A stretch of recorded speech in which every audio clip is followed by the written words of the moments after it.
Saudaraku yang kekasih dalam Tuhan, kebangkitan Kristus bukan cerita dongeng atau mitos, tapi menjadi momen sejarah bahwa Tuhan Yesus bukan sekadar manusia biasa, tapi dia adalah Tuhan. Jika seorang nabi itu lahir menerima pewahyuan, kemudian di akhir hidupnya mati, sedangkan Yesus yang adalah Tuhan yang lahir jadi manusia, melakukan banyak pekerjaan baik dan mujizat, bahkan dianiaya dan dia mati, namun di hari ketiga dia bangkit. Kalau Yesus tidak bangkit, dia bukan Tuhan. Dia adalah manusia biasa. Makanya di dunia ini ada begitu banyak nabi, banyak imam, banyak rasul, banyak pengajar hebat, tapi hanya cuma satu Tuhan, yaitu Yesus Kristus yang mati dan bangkit kembali. Ayub pasal 19 ayat 25. Tetapi aku tahu penebusku hidup dan akhirnya ia akan bangkit di atas debu. Kitab Ayub adalah salah satu kitab tertua yang ditulis di dalam Alkitab. Kitab ini ditulis ribuan tahun sebelum Yesus datang ke dunia. Ayub berkata bahwa penebus kita adalah penebus yang hidup. Akhirnya ia akan bangkit di atas debu atau kubur atau bumi. Wow, betapa dahsyatnya. Semua orang suka dengan namanya bangkit, naik, upgrade. Kita nggak suka dengan namanya downgrade, turun atau kematian.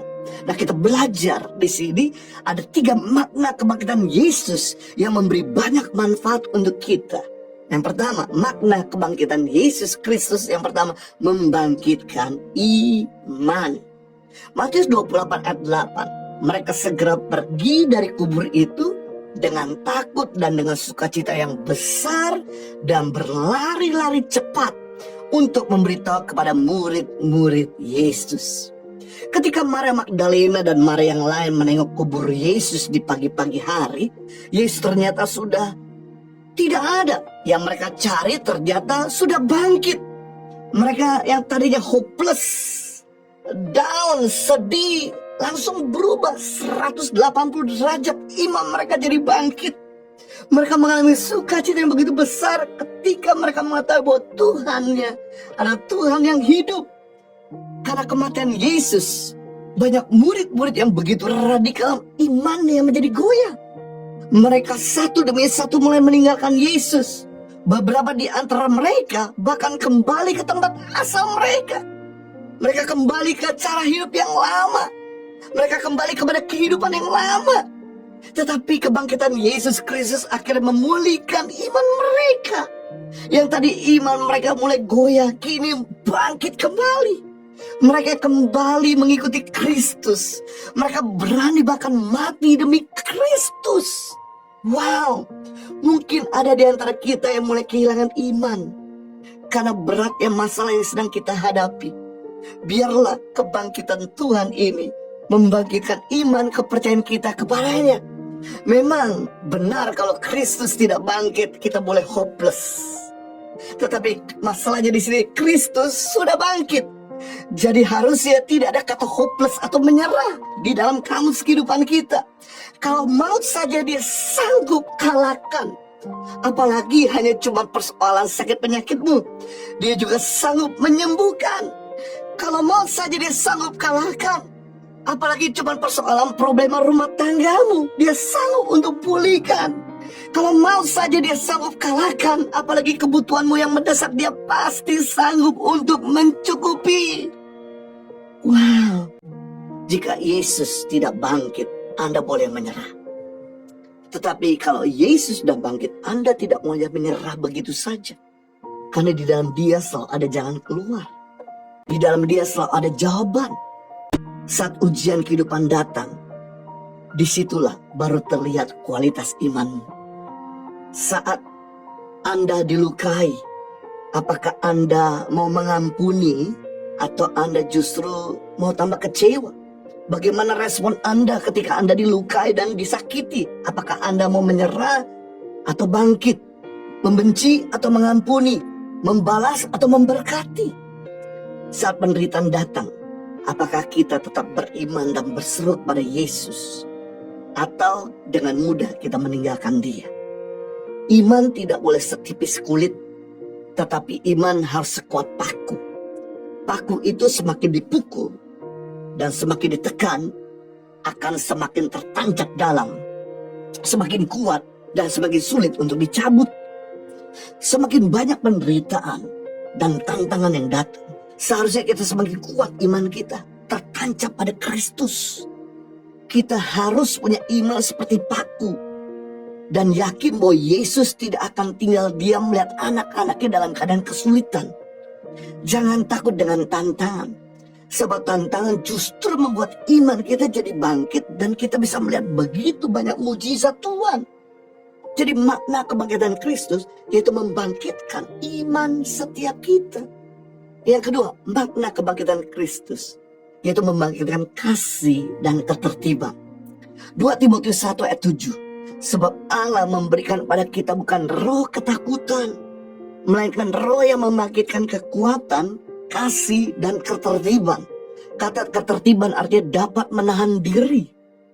Saya mau bacakan dalam versi bahasa Indonesia masa kini dalam 2 Timotius 1 ayat 7. Sebab roh Allah memberikan pada kita bukan roh yang membuat kita menjadi penakut. Sebaliknya, roh Allah itu membuat kita menjadi kuat, penuh dengan kasih dan dapat menahan diri. Karena Kristus telah bangkit, maka kita tidak perlu lagi takut untuk mengampuni, memberkati, menolong orang lain. Justru karena Kristus telah bangkit, maka Roh Kudus menginfus kita menjadi kuat, penuh kasih, dan dapat menahan diri. Sebelum Yesus bangkit, murid-murid hidup mikirin dirinya sendiri.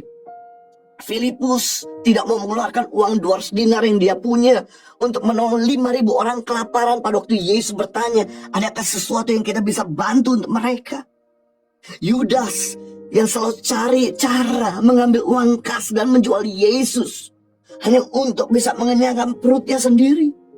Petrus menyangkal Yesus supaya bisa menyelamatkan dirinya sendiri. Yohanes ketika kesal sama orang suka mengucapkan kata-kata sumpah serapah. Namun yang menarik, setelah Yesus bangkit, Roh Allah menginfus kasih sehingga kehidupan murid-murid berubah total. Sehingga Filipus yang kikir menjadi Filipus yang murah hati, dengan banyak menolong dan memberitakan Injil orang-orang di Samaria, Syria, Yunani, Turki, bahkan rela mati di salib. Petrus yang pengecut ketika Yesus bangkit berubah menjadi Petrus yang pemberani sampai rela mati di salib terbalik. Bahkan Yohanes yang berangasan, tukang main pukul orang, suka mengucapkan kata-kata sumpah serapah, ketika Yesus bangkit menjadi murid Kristus yang penuh kasih, bahkan juga mengasihi ibu Yesus dan mengasihi orang-orang di daerah Turki, Asia kecil. Seharusnya ketika kita mengalami kuasa kebangkitan Kristus, kita gak ragu-ragu lagi untuk mengampuni musuh kita, memberkati orang di sekeliling kita, menolong orang-orang yang membutuhkan. Roma pasal 5 ayat 8. Akan tetapi Allah menunjukkan kasih-Nya kepada kita, karena Kristus telah mati untuk kita ketika kita masih berdosa. Yang menarik, Allah mengasihi kita bukan pada waktu kita menguntungkannya.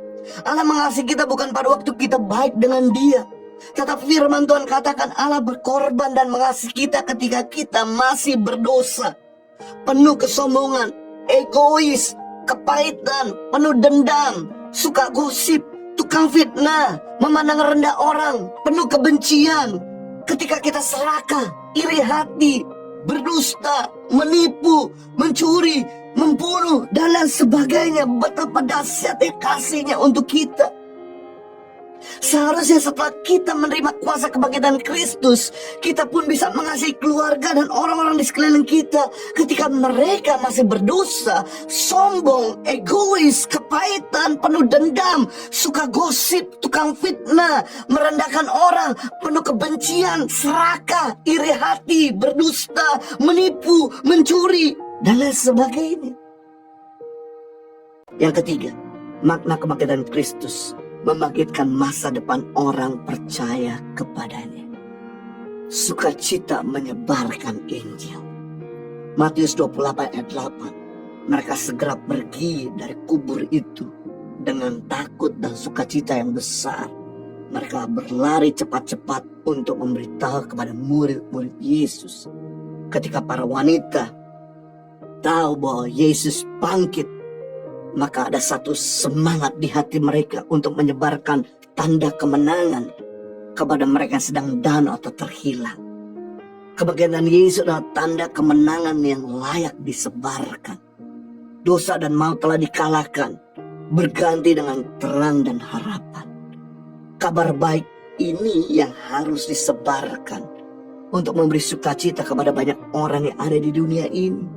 Jadi tugas kita yaitu memberitakan Injil. Karena tugas memberitakan Injil bukan disampaikan oleh mereka yang melayani Tuhan saja, tapi oleh mereka yang baru kenal Tuhan juga. Tugas memberitakan Injil bukan hanya disampaikan oleh hamba-hamba Tuhan saja, tapi juga bagi mereka yang baru saja dibaptis. Tugas memberitakan Injil bukan hanya disampaikan oleh orang dewasa saja, tapi juga oleh anak-anak muda dan anak kecil yang punya privilege untuk dipakai sama Tuhan. Murid-murid sebelum kebangkitan Yesus tidak banyak karya yang dikerjakan oleh mereka. Tapi setelah kebangkitan Kristus ada begitu banyak tanda-tanda mujizat dan heran yang dilakukan pada waktu mereka memberitakan Injil. Kisah Rasul 1 ayat 8. Tetapi kamu akan menerima kuasa, Roh Kudus turun ke atas kamu, dan kamu akan menjadi saksiku di Yerusalem dan seluruh Yudea, Samaria, dan sampai ke ujung bumi. Tujuan kuasa menyertai kita bukan untuk menunjukkan gagah-gagahan di depan orang, tapi tujuan kuasa menyertai kita agar kita menjadi saksi. Tujuan Roh Kudus diberikan pada kita bukan untuk kita punya karunia-karunia Roh Kudus saja, tapi agar kita menjadi saksi. Saksi adalah seseorang menceritakan sebenarnya. Apa yang dilihat dan apa yang dialami tidak usah ditambah dan tidak usah dikurangi. Dan waktu kita mengalami apa yang kita lihat dan kita rasakan, maka untuk menceritakan nggak perlu pakai catatan, karena itu keluar dari kehidupan kita. Dan ketika kita berani bersaksi, maka kita akan dipakai Tuhan melakukan tanda-tanda heran dan mujizat. Roh Kudus akan menyertai kita. Tidak pernah bersaksi, maka kita tidak akan pernah melihat tanda-tanda mujizat dan heran yang akan kita alami dan orang lain alami. Suatu kehormatan jika kita bisa dipakai Tuhan menjadi alat kerajaannya. Petrus yang tadinya pengecut ketika bertobat dan memberitakan Injil, bayang-bayang yang menyembuhkan orang. Orang buta melihat, orang lumpuh berjalan. Saulus yang punya latar belakang penjahat, ketika bertobat dan memberitakan Injil, sapu tangannya bisa menyembuhkan orang yang sakit, bahkan membangkitkan orang yang mati. Jika mereka punya latar belakang begitu buruk, ketika ikut Tuhan dan mau menyebarkan kabar baik, bisa dipakai Tuhan secara luar biasa. Maka Tuhan yang sama juga sanggup untuk memakai kita asalkan kita mau memberitakan Injil.